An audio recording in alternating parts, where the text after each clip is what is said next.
오늘은 제자의 인간관 그렇게 제목을 달았습니다.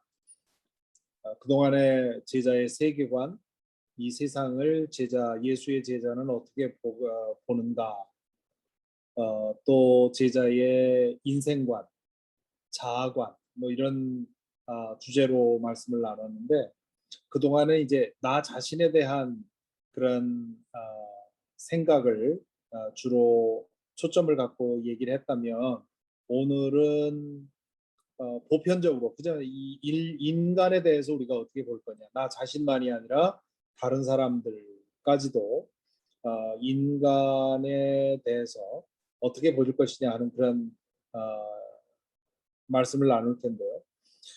인간관이라고 하는 말은 여러 가지 의미가 있죠. 첫째는 인간 존재의 기원과 운명에 대한 질문이라고 할 수 있습니다.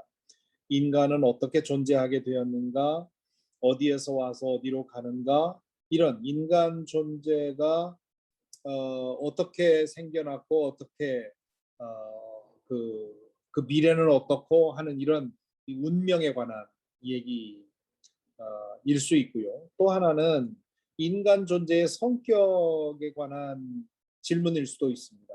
인간은 무엇으로 구성되어 있는가? 육신이 전부인가? 영혼이라는 건 과연 존재하는가? 혹은 육신과 영혼의 관계는 어떠한가? 뭐 이런 문제죠. 세 번째는 인간 존재의 위치입니다. 인간은 과연 특별한 존재인가? 다른 생명과 다른 점이 무엇인가? 혹은 다르다면 왜 다른가? 뭐 이런 것이 인간 존재에 관한 또 다른 질문이 되겠고요. 네 번째는 인간 존재의 상태를 의미하는 것일 수도 있습니다. 인간이 원래 이렇게 생겨 먹었느냐? 인간의 본성이 원래 어떠했느냐? 지금 우리가 경험하고 알고 있는 인간이 이게 원래부터 그렇게 된 거냐? 아니면 원래 그렇지 않았는데 이렇게 된 거냐 하는 것에 대한 입장이 다르죠. 그 입장에 따라서 우리가 살아가는 방식도 다를 수밖에 없습니다. 그래서 이 네 가지 질문에 따라서 각각 간단히 살펴보려고 하는데요. 우선 인간 존재의 기원과 운명에 관한 질문은 뭐 이것도 이제 그동안 여러 번 말씀드렸지만, 하나님의 창조를 인정하느냐 부정하느냐에 따라서 의견이 갈립니다. 무신론적인 입장에서 인간은 어떤 존재냐? 우연한 발생과 진화로 인한 결과가 되겠죠. 혹은 불교나 힌두교에서 얘기하는 끝없는 순환, 그래서 전생과 윤회를 말하는 그런 경향이 있습니다. 기독교인들 가운데도 농담 반 진담 반으로 전생을 얘기를 하고 윤회를 얘기하는 그런 경우를 보게 되는데, 그건 이 아주 근본적인 인간관에서 차이가 있는 겁니다. 그래서 이 전생과 윤회는 사실은 기원과 운명을 설명하지 못합니다. 다만 어떻게 생겨났는지 모르지만 언제부턴가 생명이 생겨났고, 그 생명은 계속 반복해서 다른 모습으로 나타나기를 끊임없이 반복한다. 그러다가 상당한 공적을 쌓았을 때 이 수레바 그 사슬에서 벗어나서 이제 열반한다. 이것이 불교에서 말하는 구원이지요. 그래서 그 무신론적인 진화론과 불교 사상은 상당히 컴패터블합니다. 비슷한 그런 점이 많기 때문에 그래서 서구 사회에서 이 불교 철학을 관심을 갖고 있는 사람들이 많이 있죠. 이 전도서에 보면 그래서 이 무신론적인 입장에서 보면 인생은 덧없는 존재이죠. 무슨 의미가 있다거나 거기에 무슨 소명이 있다거나 이런 거 아무것도 없는 겁니다. 그저 덧없이 무심히 반복되는, 거기에 무슨 인간의 생명에 무슨 의미가 있다고 생각하는 순간 아집에 사로잡히고 집착에 사로잡힌다는 거죠. 다 그저 끊임없이 반복되고 변화되는 그런 과정 중에 하나라는 그런 생각을 가져야 그런 집착으로부터 벗어나고 자유로워질 수 있다. 이렇게들 얘기를 하는 거죠. 그와 비슷한 말씀이 전도서에 나옵니다. 전도서에 보면 1장 2절에 보면 헛되고 헛되다, 헛되고 헛되다, 모든 것이 헛되다. 인간의 삶의 현상을 보면 이렇게 고백할 수밖에 없는 그런 경우가 많죠. 또 전도서 1장 9절 10절에 보면 이미 있던 것이 훗날에 다시 있을 것이며 이미 일어났던 일이 훗날에 다시 일어날 것이다. 이 세상에 새 것이란 없다. 보아라. 이것이 바로 새 것이다라고 말할 수 있는 것이 있는가? 그것은 이미 오래전부터 있었던 것, 우리보다 앞서 있었던 것이다. 매우 불교적이죠. 이 두 가지의 말씀만 딱 떼어놓고 보면 이건 뭐 불경에서나 읽는 그런 말처럼 보이죠. 그렇기 때문에 무언가가 가치 있다고 붙들리지 마라. 다 헛된 거다. 마음을 끊어라. 집착을 끊어라. 이렇게 되는 거죠. 그런데 이것은 이제 이 지혜자가 인생의 그 현실을 보고 느끼는 그런 어떤 그 감정이고요. 이러한 그 술회의 결론은 뭐냐 하면 전도서 11장 9절에 보면 젊은이여 젊을 때에 젊은 날을 즐겨라. 내 마음과 눈이 원하는 길을 따라라. 다만 내가 하는 이 모든 일에 하나님의 심판이 있다는 것만은 기억하여라. 전도서 12장 1절에 보면 젊을 때에 너는 너의 창조주를 기억하여라. 그렇게 얘기를 하죠. 그러니까 지금 이 지혜자가 나이가 들어서 죽음을 얼마 앞두고 인간사를 돌아볼 때 하나님을 배제하고 보면 다 덧없다. 그러나 하나님을 그 모든 것이 하나님의 하시는 일이요, 하나님의 창조 과정이요, 하나님이 일하시는 방법이라고 본다면 전혀 다른 모습이 보이는 것이죠.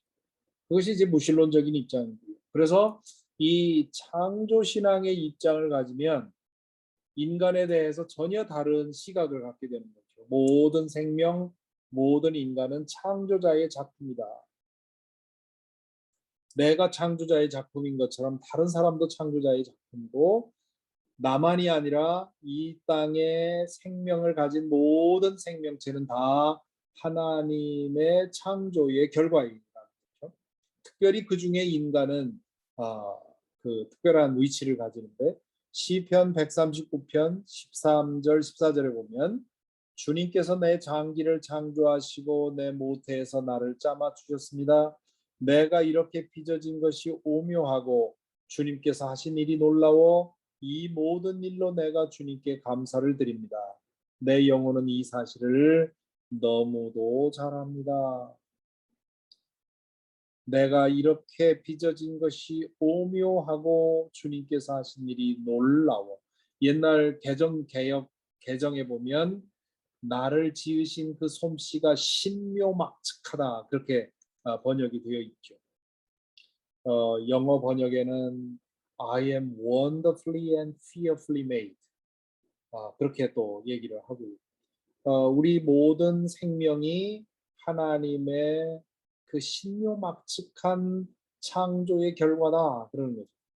그래서 모든 생명, 모든 인간은 창조자의 사랑받는 존재이고 그러므로 모든 생명, 모든 인간은 의미를 가지고 있고 그래서 생명 자체로서 절대적으로 존중받을 자격이 있다. 그 사람이 얼마나 쓸모 있느냐, 얼마나 가치 있느냐 이걸 따지는 것은 신앙인의 자세가 아닙니다. 신앙인은 생명을 가졌다면 누구나 그 생명의 이유, 생명을 가졌다는 이유만으로도 아무런 쓸모가 없고 혹은 이 세상에 짐이 될 뿐인 것 같은 그런 사람조차도 생명이 있는 한은 절대적으로 존중받아야 된다.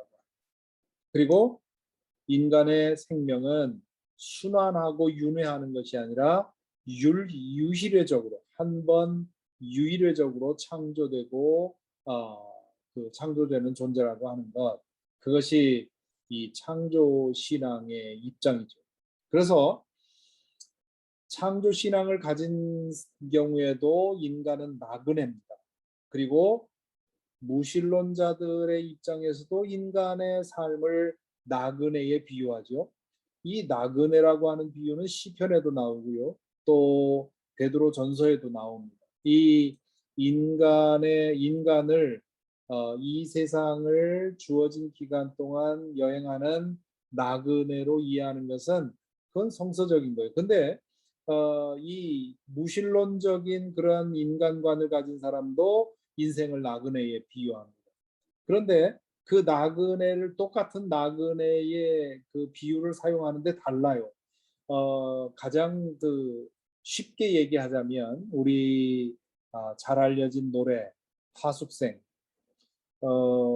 그 많은 분들이 좋아하는 그런 노래지요. 어떤 분은 이 하숙생은 찬송가에 넣어야 된다 그렇게 얘기하는 사람도 있는데 어, 이 하숙생의 가사는 무신론 그 신을 배제한 채로 인간의 삶을 나그네에 비유한 겁니다. 인생은 나그네 길, 어디서 왔다 어디로 가는가, 구름이 흘러가듯 또 돌아가는 길에 정일랑 두지 말자, 미련일랑 두지 말자. 인생은 나그네 길, 어디서 왔다가 어디로 가는가. 우리의 출처도 모르고 우리가 가는 길도 모르고 그냥 떠돌아다니는 것. 또 구름처럼 떠돌아다니는 것이니까 그러니까 정도 두지 말고 미련도 두지 말고 그저 흘려보내자. 이제 그런 거죠. 목적지 없이 떠돌아다니는 존재인 것. 그런데 박목월 선생님의 시 나그네에서 말하는 이 나그네의 삶은 이것과는 좀 다릅니다. 이 박목월 선생님은 뭐 박두진 선생과 함께 아주 독실한 기독교 신자이셨죠. 그 청록파 시인 세 사람 중에 조지훈 씨는 아주 또 신실한 불교인이었고요. 이 박목월 선생님은 그래서 이 기독교 박두진 선생님과 함께 기독교 사상을 그 일반적인 시어로 풀어낸 아주 훌륭한 시인으로 인정받는데 그분이 쓴 이 나그네라고 하는 시는 목적지 없이 떠돌아다니는 존재가 아니라 목적지를 향해 가면서 이 땅의 여정을 즐기는 존재로서 그리고 있는 거죠. 강나루 건너서 밀밭길을 구름에 달 가듯이 가는 나그네. 길은 외줄기 남도 300. 분명히 가는 방향이 있는 거죠. 그런 가는 길 가운데서 술 읽는 마을마다 타는 저녁물, 구름에 달 가듯이 가는 나그네. 그 목적지를 향해서 그 가는 길에 거쳐가는 그런 길들이 있는 거죠. 그런 거쳐가는 그런 동네도 있고 거쳐가는 마을도 있고 한데 거기에서 그때그때 그 정서를 즐기고 함께 하지만 그러나 그것을 또 연연하지 않고 구름에 달가듯이 유유히 그 목적지를 향해 흘러가는 그런 인생인 거죠. 두 번째로 인간 존재의 성격. 그래서 인간 존재의 운명과 인간 존재의 그 출처와 그 운명에 대해서는 우리 제자들은 인간은 하나님에 의해 창조되었고 그리고 하나님이 정한 그 목적지를 향해서 가는 그런 존재라고 하는 것. 그런가 하면 인간은 어떤 인간의 존재가 구성되어 있는 게 뭐냐 하는 육신이 전부냐 아니면 정신이 있는 거냐 영혼은 그럼 또 어떻게 되는 거냐 하는 등등 그런 얘기 그런 문제가 또 얘기가 되는데요. 이것도 역시 세 가지 입장이 있습니다. 크게 볼 때 하나는 유물론, 이거는 인간은 세포덩어리라는 거죠. 눈에 보이는 것 외에는 없다는 겁니다. 그래서 이 유물론적인 과학자들은 인간의 그 영적인 체험마저도 브레인에 있는 어떤 케미컬 그 리액션이라고 생각을 하지요. 그래서 Your God is in your brain, 그런 책도 나오지 않았습니까? 신이라고 하는 게 외부에 어디 존재하는 게 아니라 우리 뇌 안에 있다. 이 모든 것은 그 모든 것은 이 마음과 우리 브레인 안에서 일어나는 그런 일이라고 그렇게 축소하는 보는 것이 이제 유물론이고요. 이원론, 인간을 두 개의 요소로 보는 이원론이 있습니다. 가장 보편적이라고 볼 수 있는데요. 인간은 영혼과 육신으로 구성되어 있다고 보는 겁니다. 그리고 영혼은 영원하고 육신은 결국 소멸된다라고 생각을 합니다. 이게 이제 그리스 철학자들의 입장이죠. 그래서 뭐 그리스 철학자 다 그런 건 아닌데 그리스 철학의 이제 다수가 이런 그 영혼 불멸설을 믿었습니다. 그래서 인간의 육신은 썩어 없어지겠지만 영혼은 영원하다. 플라톤부터 계속 이제 그런 입장을 가지고 있고요. 또 대개의 민간 신앙의 입장이 그렇습니다. 뭐 인디언 마을에 가도 그렇고 또 우리 한국 기존 신앙에도 인간의 육신은 썩어 없어지지만 훈령은 떠돌아다닌다. 그래서 죽고 나면 9일 동안 부천을 떠돌다가 이제 그 해체된다. 뭐 그런 식으로 이해를 하는데 인간의 이 영혼과 육신으로 결합되어 있다가 그게 분리된다 하는 것이 이원론이죠. 반면에 우리 기독교가 이원론이라고 이해하는 사람들이 참 많습니다. 그건 잘못된 거고요. 기독교는 삼위일체적인 인간관을 가집니다. 그건 뭐냐면 영과 혼과 육으로 구성되어 있고 이 셋은 합하여 하나로 작동합니다. 그러니까 이게 그 삼위일체랑 아주 유사한 거죠. 성부, 성자, 성령 삼위의 하나님이 한 분으로서 그 일하시는 것처럼 우리 인간도 그렇게 되어 있다는 거예요. 그래서 창세기 2장 7절에 보면 주 하나님이 땅의 흙으로 사람을 지으시고 그의 코에 생기를 불어넣으시니 사람이 생명체가 되었다. 그렇게 얘기를 하죠. 그래서 이 흙으로 사람을 지었다 하는 건 육에 관한 것이고요. 코에 생기를 불어넣었다고 하는 것은 이 혼과 영에 관한 것이고요. 그래서 데살로니가전서 5장 23절에 보면 바울 사도가 이렇게 말합니다. 평화의 하나님께서 친히 여러분의 영과 혼과 몸을 흠이 없이 지켜주시기를 빕니다. 그래서 인간의 구성 요소가 spirit, mind, 그 다음에 body, 이 세 가지가 합해져서 인간을 구성하고 있다고 하는 거죠. 그래서 이 육과 혼은 모든 생명에게 있죠.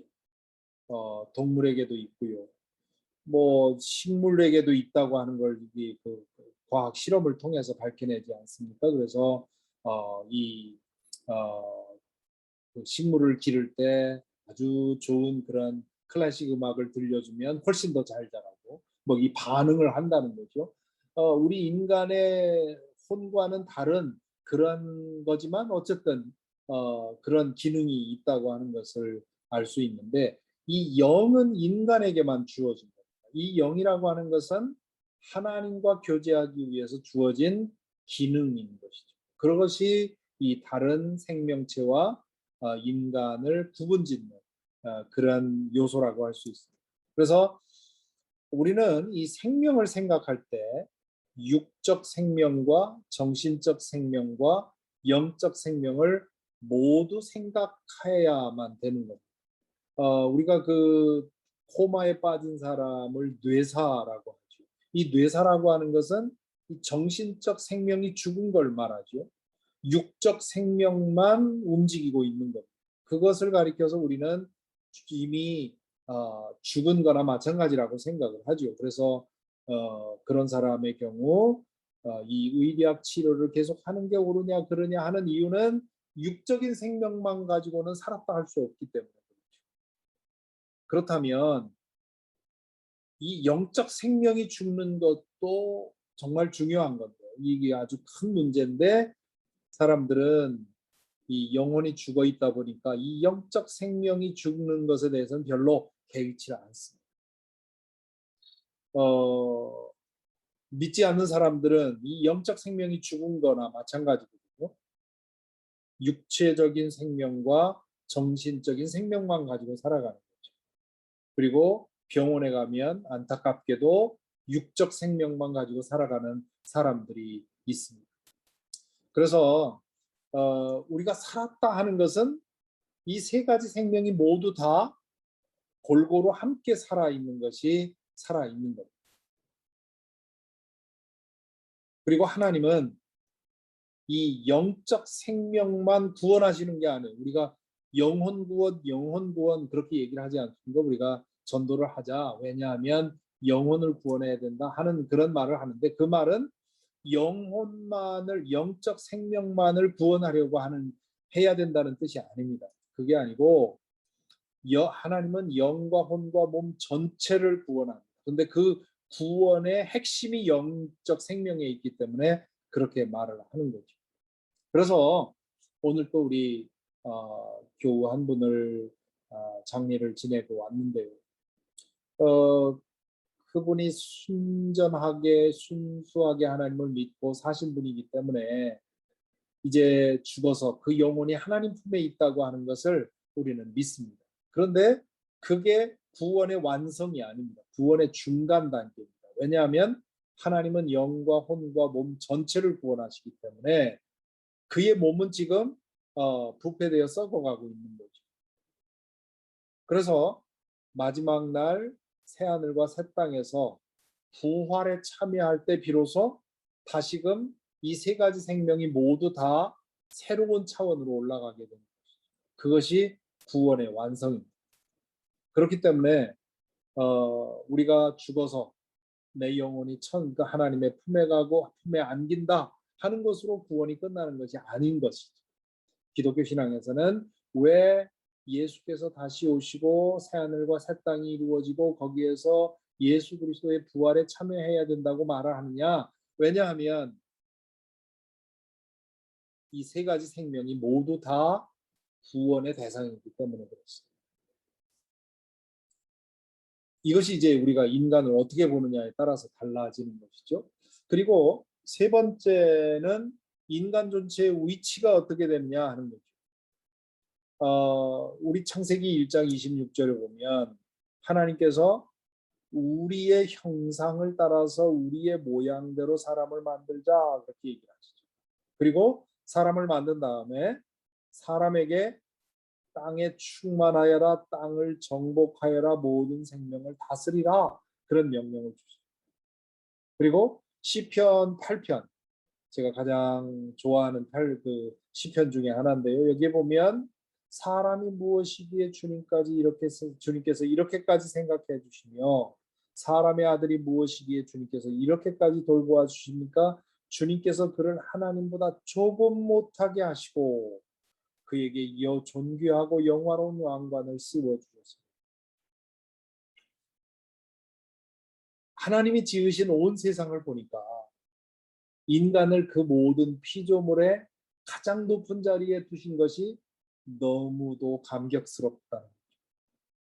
그래서 인간은 만물의 영장으로서의 영예와 대리 관리자로서의 책임이 인간에게 주어졌다.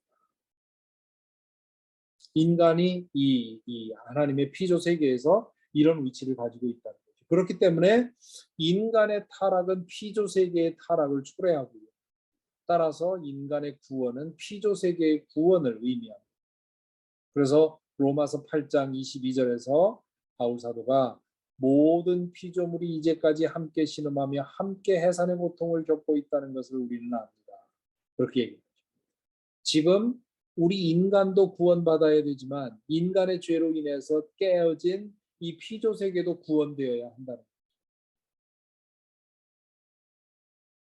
그래서 인간의 타락은 이 피조 세계의 타락으로 이어졌고 인간의 구원은 피조 세계의 구원으로 또 완성이 됩니다. 그래서 요한계시록 21장 5절에 보면 그때의 보좌에 앉으신 분이 말씀하셨습니다. 보아라, 내가 모든 것을 새롭게 한다. 인간의 구원이 완성될 때 새하늘과 새 땅이 임하고 거기에 예수 그리스도의 부활에 참여할 때 모든 피조물을 하나님께서 새롭게 하신다. 그렇기 때문에 다른 생명과 피조 세계에 대해서 인간은 무한 책임을 부여받았어요. 지금 이 무한 책임을 인간이 소홀히 하고 이 만물의 영장으로 인간을 삼으신 이유가 인간의 탐욕대로 함부로 그 훼손해도 되는 것처럼 오해해서 오늘날 이렇게 어마어마한 기후 재앙이 일어나고 있는 것이죠. 이 피조 세계를 하나님의 걸작품으로 받아들이고 보호하고 돌보고 그랬어야 하는데 우리 욕망대로 타락한 욕망을 채우기 위해서 피조 세계를 착취하다 보니까 이렇게까지 하게 된 것이죠. 네 번째로 그런 인간 존재의 상태에 대한 생각을 해봅니다. 원래의 상태, 원래는 창조주에 의해서 지어진 고귀하고 거룩한 존재, 그것을 원복이라고 부르죠. Original blessing, Original bliss. 매튜 폭스라고 하는 그 가톨릭 신학자가 그 기독교 신학에서 자꾸 원죄부터 시작을 하니까 아니다. 원죄 이전에 원복이 있었다. 오리지널 블리스가 있었다. 그래서 하나님은 인간을 가장 거룩하고 존귀한 존재로 지었다는 거죠. 그런데 인간의 죄로 인해서 그 상태를 잃어버린 거죠. 그것이 오리지널 신, 원죄로 인해서 시작이 됩니다. 그래서 이로 인해서 인간은 두 가지의 가능성을 가진 모순적인 존재입니다. 그 모순을 이 바울 사도가 로마서 7장 22절 24절에서 가장 잘 설명을 하고 있죠. 나는 속사람으로는 하나님의 법을 즐거워하나 내 지체에는 다른 법이 있어서 내 마음의 법과 맞서서 싸우며 내 지체에 있는 죄의 법에 나를 포로로 만드는 것을 봅니다. 아, 나는 비참한 사람입니다. 누가 이 죽음의 몸에서 나를 건져주겠습니까? 이 인간의 양면성을 말하고 있는 거죠. 왜냐하면 이 원복이 완전히 깨진 것이 아닙니다. 우리에게 일부가 남아 있어요. 그런데 또 우리를 다스리고 있는 것은 원죄이기 때문에 이 원복과 원죄가 내 속에서 이 차원이 두 개가 씨름하는 것이죠. 자, 그것을 안다면 우리는 나 자신에게는 어떻게 할까요? 우리는 꾸준히 위로 솟아오르도록 힘써야.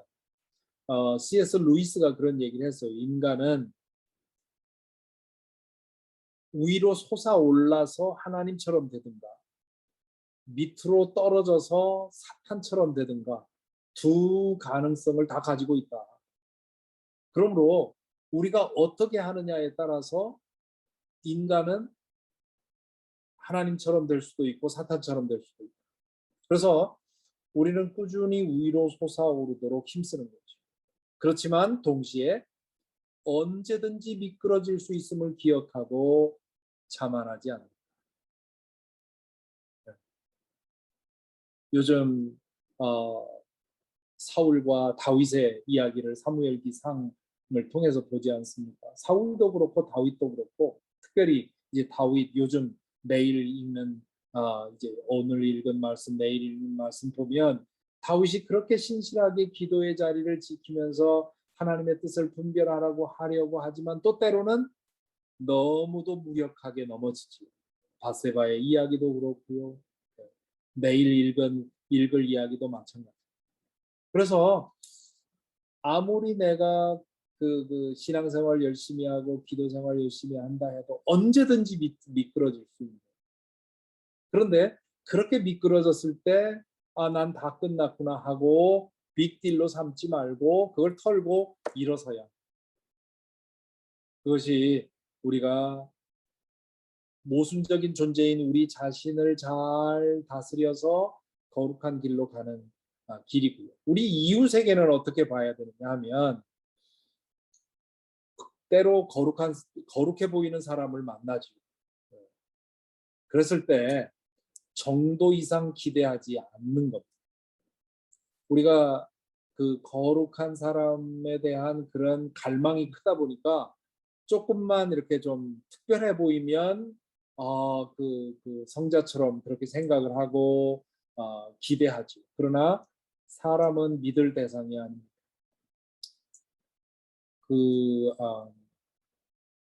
그렇게 믿고 있다가 저 사람은 틀림없이 확실한 사람일 거다 이렇게 믿고 있다가 그 사람이 실족했을 때 크게 넘어지죠. 이 지역에 우리 감리교회 목사님들이 오래전에 몇 년 전에 이렇게 만났는데 30대 중반의 젊은 목사님이 저로 하여금 아주 두렵게 하는 말을 했어요. 무슨 얘기를 하냐면 저는 김영복 목사님이 만약에 크게 넘어지면 하나님 없다고 저는 판단할 겁니다. 그 김영복 목사님이 저렇게 살아가는 거 보고 나는 하나님이 있다고 믿는데 만약에 김 목사님이 무슨 스캔들에 걸려 넘어지거나 이러면 그때 나는 하나님 없다고 생각할 겁니다. 그렇게 얘기를 해요. 그래서 제가 그 분한테 사람 그렇게 믿는 거 아니라고 나도 얼마든지 넘어질 수 있는 물론 내 인생 끝날 때까지 심하게 넘어지는 일이 없기를 힘쓰고 애쓰지만 언제든지 넘어질 수 있는 사람을 믿으면 안 된다. 그런 얘기를 했는데 정도 우리가 늘 그런 생각을 가져야 합니다. 그러나 반대로 내 기준에 많이 떨어지는 사람이 있다고 해서 포기하거나 외면하거나 단정하지 않아야 합니다. 왜냐하면 누구든지 회복되어서 하나님의 형상으로 회복될 가능성이 누구든지 있기 때문에 그렇습니다. 그렇기 때문에 이 양면성을 보고 우리가 늘 사람을 판단해야 되겠죠. 그래서 인간관이 중요한 것은 자기 자신을 그리고 다른 사람을 어떻게 보고 대하느냐를 이것이 결정하기 때문입니다. 그래서 우리 예수 그리스도의 제자들은 하나님의 피조물로서의 하나님의 작품으로서의 인간관에 대해서 아주 분명한 인식을 가지고 있어요. 그래서 모든 인간은 하나님의 자녀로 지음받았다고 하는 것, 그렇기 때문에 모든 인간은 절대적 가치를 지닌다. 그렇기 때문에 지난주에도 말씀드렸지만 우리가 아무리 이 인간 사회의 짐만 되는 그런 상황에 있는 사람도 존중받아야 하고 보호받아야 된다고. 쓸모없는 인간 뭐 이런 얘기를 우리가 얘기하지만 그거는 정말 우리가 입에 넣어 달아서는 안 될 그런 표현이라고 할 수 있습니다.